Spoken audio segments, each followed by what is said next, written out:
So hello everyone, welcome to our order creation webinar today. My name is Andrea, I'm a guru here at Shopify. And joining me today are Dan, Nathan, Alex, Caitlin, and Danielle. So they're going to be our chat moderators for today while I will be presenting this great new feature. So they're going to be fielding any questions that you might have, they're going to be answering those, so feel free to send those through the chat in front of you there, and if there is any kind of recurring themes or anything like that, they will be sending that my way as well. So basically, you can now use Shopify to create custom orders manually from your store's admin. So we're going to be doing this, and we're going to have a specific scenario in mind. So we're going to pretend that I'm a business owner using Shopify, and a potential new client calls me looking to place a tax-exempt wholesale order that they want to pay for on the phone with me in that moment. So let's create that order. So here I am in my Shopify admin, and what I'm going to do is click on Orders over on the left side, and then in that secondary menu, I'm going to click on Drafts. And this is where the order creation happens. So I'm going to click on Create Order in the upper right corner, and what we have on the screen is basically the shell of an order. So it's just a skeleton of an order. We can fill in the blanks, and this will allow us to create that order manually. So our first step here is to select a product. So if I click in the Find or Create Item box, there are two options. So I can either create a custom product here at the top, or I can select a product that I already have loaded in my store. So on the phone, my client's saying they want to order 100 units of a specific t-shirt. Let's say this one. And I'm going to adjust that quantity to 100. Perfect.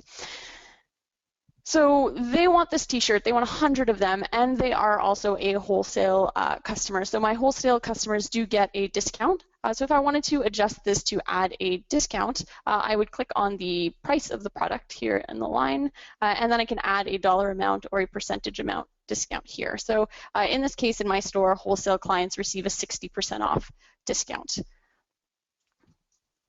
I'll just label that as wholesale for my reference. Perfect. So we can see that price has been adjusted already. And my client that's calling me is also saying that they want this shirt to be printed in a specific custom color.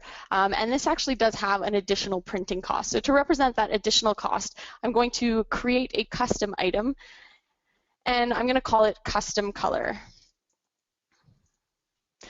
This comes at a $1 surcharge, and there are 100 t-shirts, so we are going to adjust that quantity to 100 and save that line item.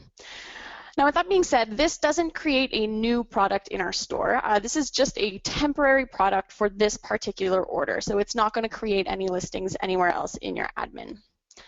So now that we've got our product here, who is this order for? So at this point, we can find or create a customer over on the right side. And in this case, it's a customer that's never purchased from us before. So I can select the Create a New Customer box here. So at this point, you would just go ahead and fill in their details. So I'm just going to fill this up.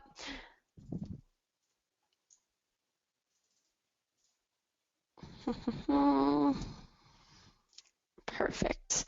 So you would fill in their details, their shipping information if you need to ship that order out as well. And I'm also going to check off this customer is tax exempt box because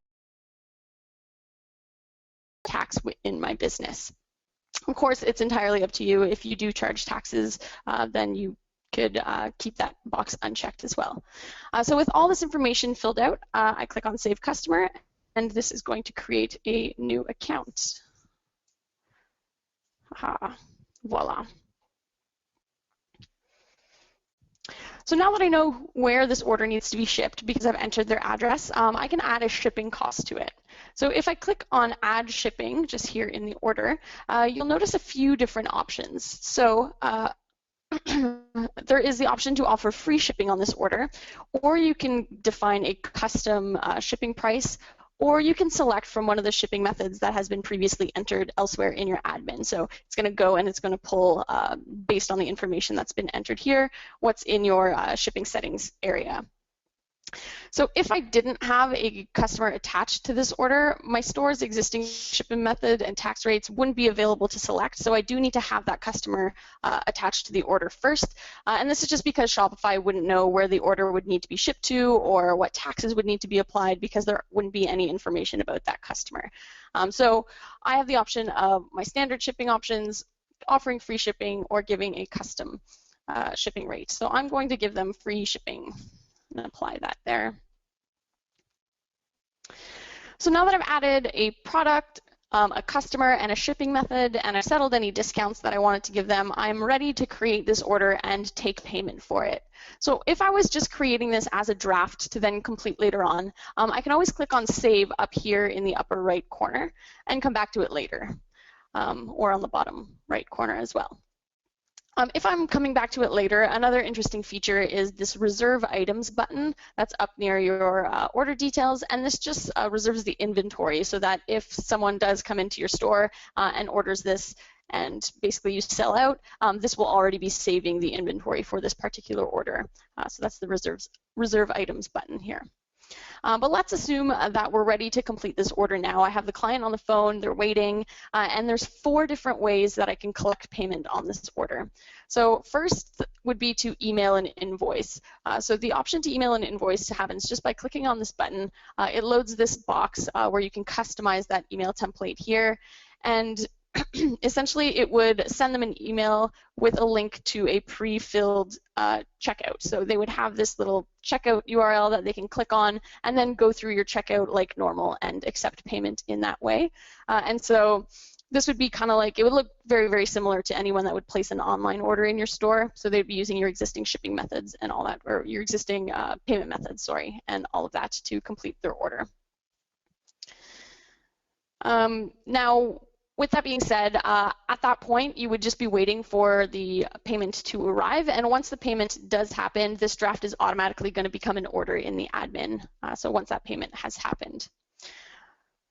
So another option would be to process payment for the order right now. So if I've already received payment for the order manually, I can always click on the Mark as Paid box, and then I can specify how they paid for this order. So for example, maybe they paid by a check, and then create the order through here. If I'm expecting payment, just waiting for them to mail me the check or something like that, I can also mark it as pending. This also just generates the order right away. So it creates an order in the admin, and then you'll be able to come in and mark it as paid a little bit later. And that would be for something maybe like cash on delivery, where I'm going to be delivering this item by hand, and they're going to be paying me at the door, and then I could come back and mark it as paid later. But since the client I have on the phone is actually ready to pay with their credit card, I can click on Pay with Credit Card and enter in the customer's credit card details here, and then create that charge to create the order and pay for it all at once using the payment gateway that I have set up. So let's go ahead and just do this. So since I'm using Shopify Payments, this is the payment gateway powered by Shopify, I'm going to be charged the manual credit card processing fee of 3% plus 30 cents. If you were using a different payment gateway, you can absolutely reach out to your payment gateway and find out what their manually submitted payments rates are, because they can vary. So definitely reach out to your payment gateway on that one. All right, let's charge this card. So now we are processing the payment, and in a moment here, there we go, payment received. So basically what this does is it redirects us into that order. So you'll notice we're no longer in the drafts area. We're actually in an order that has been created. And from here, I would treat it like it's any other order in Shopify. So I would ship this, and once I ship it, click on Fulfill, really just treat it like any other order. And basically, this sums it up. If you do have any feedback or questions about the new feature, don't hesitate to let us know. So we have a great support team that's always available to chat with you if you need any help using it, and we'd love to hear from you as well. The other thing is that we're going to be sticking around for another few minutes fielding those last few questions that are going to come through, and yeah, feel free to send them that way as well. But don't hesitate to reach out to us if you do need anything else. Thank you so much for watching, and hopefully we'll talk again soon. Take care.